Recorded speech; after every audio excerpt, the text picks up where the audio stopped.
It was one of the most brutal and vicious civil wars that much of the world has never heard of.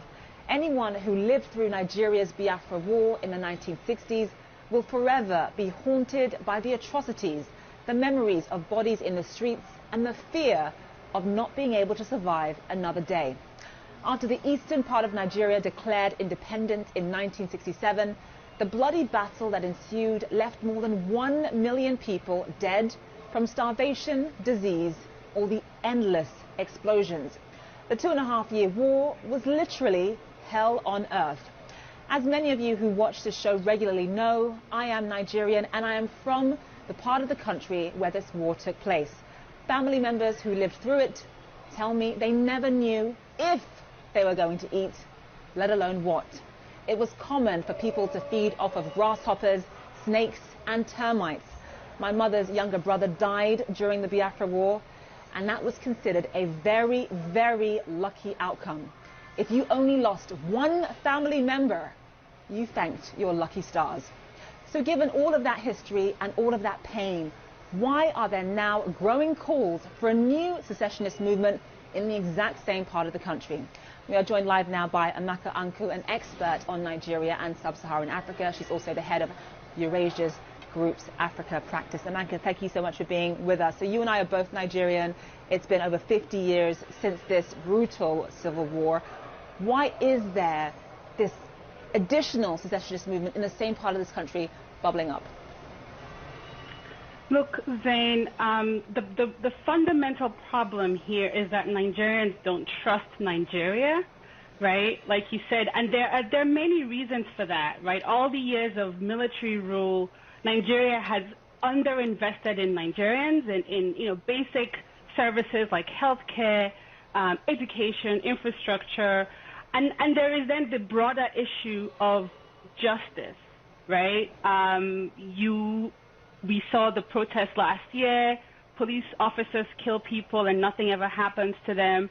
So, all of this is taking place in that against this history of the civil war that you just explained, where a lot of people in the Southeast in particular feel like there's never been an official recognition of the suffering of the region, right? We don't have a day every year where the country remembers what happens and these lives that were lost. That was disproportionately in the region, right?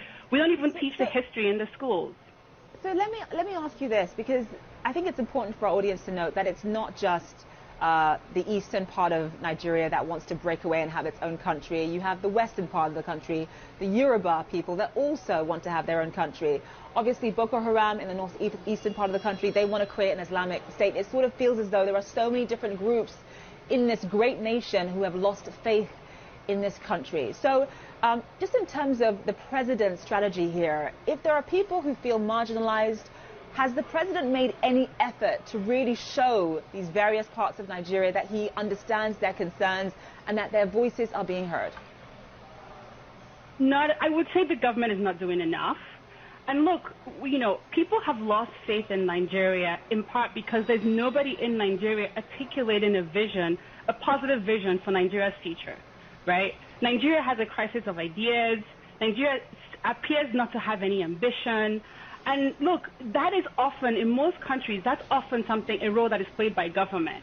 A role that, that to provide a holistic idea about what the country is about and where it's going, to bring people together and drive buy-in. The government is not doing that. But I have to say, Zain, that that's also a role in most parts of the country that is also played by people outside the government. There's a role as well for thought leaders in the country, for private sector participants, to have a constructive vision of where Nigeria should be going, right, and push the government. And that's, there's a symbiotic relationship that can happen here between people inside government and outside government in articulating a positive vision for Nigeria. I just want to sort of get at how all of this ends, because obviously President Buhari is not going to wake up and say, okay, you get your own country, you get your own country, or you can have autonomy and you can't. He's not going to do that. So how does all of this end?